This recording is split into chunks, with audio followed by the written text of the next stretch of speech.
PM Modi की लोकसभा। वाराणसी में बनने वाली बनारसी साड़ियां इस देश और दुनिया को बदलने की ओर बढ़ रही हैं। जी हां, वाराणसी की लड़कियों ने वो करने का फैसला किया है जो अब तक शायद ही बनारस में कभी हुआ हो।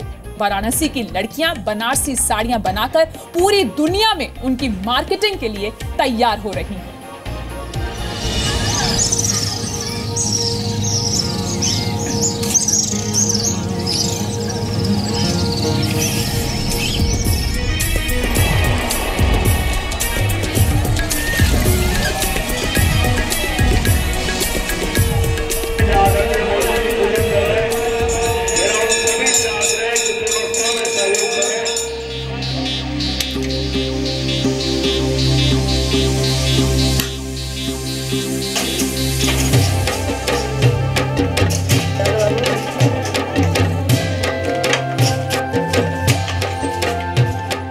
बनारस की साड़ी और बनारस के बुनकर,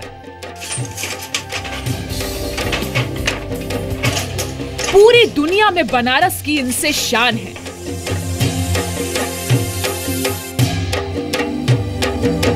और खुद प्रधानमंत्री ने जब भी वाराणसी के विकास की बात कही तो दुनिया ने देखा पीएम मोदी ने बुनकरों को कितनी अहमियत दी। जैसे कपड़े के ताने बाने बुने जाते हैं, वैसे ही ये बुनने वाले समाज के भी ताने बाने बुनते रहते हैं।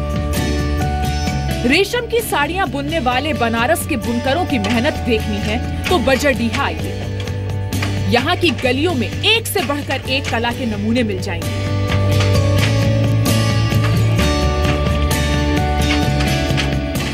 यहाँ बनने वाली हर साड़ी में बुनकर की उंगलियों का जादू बोलता है, लेकिन बुनकरों की बदहाली किसी से छिपी नहीं है। जब महंगाई आओ ज्यादा रेशम पर और सब पर हो जाती है तो बरोबर हो जाता है। बुनकरों के विकास के लिए प्रधानमंत्री मोदी ने नए जमाने की बात की, नए डिजाइन, प्रोडक्शन और स्पीड की बात की। सरकार की कोशिश ये है कि डिजाइनिंग के क्षेत्र में हमारे इस क्षेत्र में जुड़े हुए निचले तबके के लोग भी अगर उसके साथ जुड़ जाते हैं, उनको इसका लाभ मिलता है, तो प्रोडक्शन में, स्पीड में, क्वालिटी में, डिजाइन में एकदम से इंप्रूवमेंट लाने की संभावना रहती है। तंग गलियों के बीच अंधेरी कोठरियों में नजर गड़ाए रेशम के कीड़े की तरह काम पर जुटे जुलाहों के लिए यूपी के सीएम भी उम्मीद की नई रोशनी लेकर आए हैं। यहाँ पर किसी के साथ न जाति के नाम पर, न मत के नाम पर, न मजहब के नाम पर, न लिंग के नाम पर किसी प्रकार का कोई भेदभाव नहीं। विकास सबका होगा। बनारसी साड़ी इस देश की हर बेटी के लिए उसकी मां का सपना है, लेकिन आज बनारसी साड़ी की चमक फीकी पड़ गई है, क्योंकि बनारस का सबसे पुराना उद्योग आज की प्रतियोगिता में पिछड़ गया है। और बनारस की इस पहचान को बचाने की जिम्मेदारी काशी की मुस्लिम बेटियों ने उठाई है।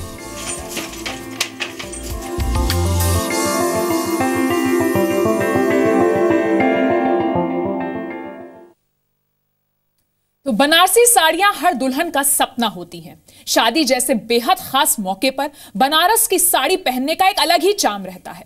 लेकिन ये जानकर आप हैरान रह जाएंगे कि अब तक बनारसी साड़ियां बनाने में लड़कियों का रोल बहुत कम रहा है।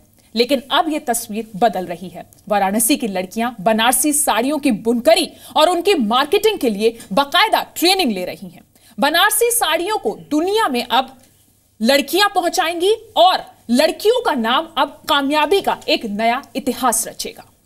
सर मैं एमए करती हूँ। एमए किस सब्जेक्ट में कर रही हैं? साइकोलॉजी से। हम पढ़ाई करके नौकरी करें या ना करें, लेकिन हम इस साड़ी के द्वारा ही अपने कार्य को और आगे बढ़ाना चाहते हैं और विकास करना चाहते हैं। 20 साल की फिजा के आंखों में कुछ कर गुजरने का सपना है।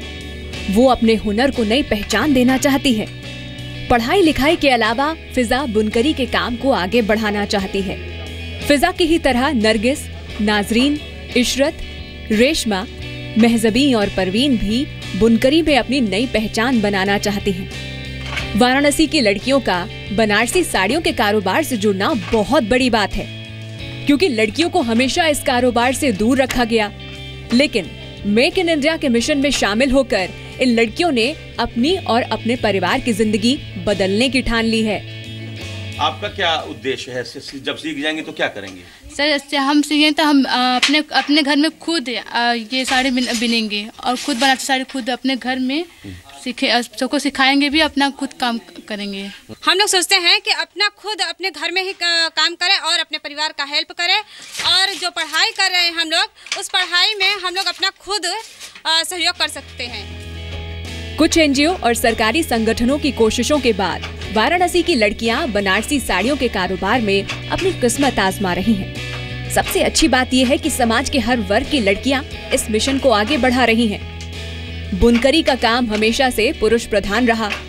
इसी वजह से बुनकरी में महिलाओं को नहीं आने दिया जाता था। मैं समन्वयक हूँ एचडब्ल्यू की तरफ से। मैं यहाँ काम को देखरेख करता हूँ और लड़कियाँ समय से आएँ, समय से इनकी ट्रेनिंग शुरू हो, उनकी उपस्थिति समय से हो, जो भी रॉ मटेरियल की उपलब्धता हो वो परिपूर्ण रहे, हम लोग यही काम है। इस ग्रुप में फिलहाल 16 लड़कियों को जनवरी से बुनकरी की ट्रेनिंग दी जा रही है। 2 ट्रेनर रोजाना इनको 2.5 घंटे ट्रेनिंग देते हैं। काम सीखने के लिए लड़कियों को 1000 रुपए महीना भी दिया जाता है, ताकि ज्यादा से ज्यादा लड़कियां बुनकरी को अपनाकर आत्मनिर्भर हो सके। हम हमेशा से ये काम करते हैं, 15 साल के थे तब से। अब इसके वक्त में अपने लड़कियों को सिखा रहे हैं और सिखाएंगे तो उसको भी आगे बढ़ाएंगे, अपना घर की गृहस्थी भी चलेगा। हुनर सीख लिया, अब इसका मोहताज नहीं रहेंगी, कहीं भी रहें वो काम करते रहेंगे, अपना खर्चा चलाते रहेंगे, चाहे पढ़ाई में हो चाहे अपने परिवार में हो। इस ट्रेनिंग का मकसद काशी की बनारसी साड़ी की परंपरा को जिंदा रखना भी है, क्योंकि बदहाली और रोजगार की कमी की वजह से बुनकरों की मौजूदा पीढ़ी बुनकरी को छोड़ती जा रही है। ऐसे में लड़कियों का इस काम में आगे आना एक शुभ समाचार है, जो रोजगार के साथ साथ बनारस की बेटियों को सशक्त भी बनाएगा। एक पुरुषवादी जो सोच रही, जो मानसिकता रही कि इनको कभी पूर्ण रूप से वीवर के रूप में आगे नहीं आने देना चाहते थे। असली साड़ी की जब मांग बढ़ी, कड़ुआ साड़ी की मांग बढ़ी, खासतौर से जिसके लिए बनारस मशहूर है, तो हमारे दिमाग में आया कि क्यों नहीं लड़कियां, महिलाएं सीख सकती हैं। वाराणसी की लड़कियों ने जो हिम्मत और हौसला दिखाया है, वो देश का कोई भी इंसान कर सकता है। इसलिए हिम्मत करिए, सपने देखिए और उन्हें पूरा करने के लिए वो सब कुछ कीजिए जो आप कर सकते हैं। आप जो भी करेंगे वही आपकी किस्मत बन जाएगी, या यूं कहें कि आप अपनी किस्मत खुद बनाइए और कामयाबी की नई कहानी लिखिए। ब्यूरो रिपोर्ट, जी मीडिया। वैसे केंद्र और राज्य सरकार भी पूरी कोशिश कर रहे हैं कि बुनकरों के जो हालात हैं वो सुधरें। केंद्रीय कपड़ा मंत्री स्मृति ईरानी ने बुनकरों के अच्छे दिन के लिए कई नई योजनाओं की शुरुआत की है, उनके बारे में आपको बताते हैं। बुनकरों के सादे पावर लूम को अपग्रेड करने की योजना है।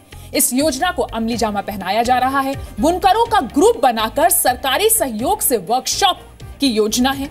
बुनकरों को सस्ते दर पर धागा उपलब्ध कराने की योजना है। बुनकरों के लिए संयुक्त सुविधा केंद्र बनाए जाएंगे। पावर लूम बुनकरों के लिए प्रधानमंत्री क्रेडिट स्कीम योजना की बात कही गई है। बुनकरों को सोलर एनर्जी योजना में 50% का ग्रांट मिलेगा।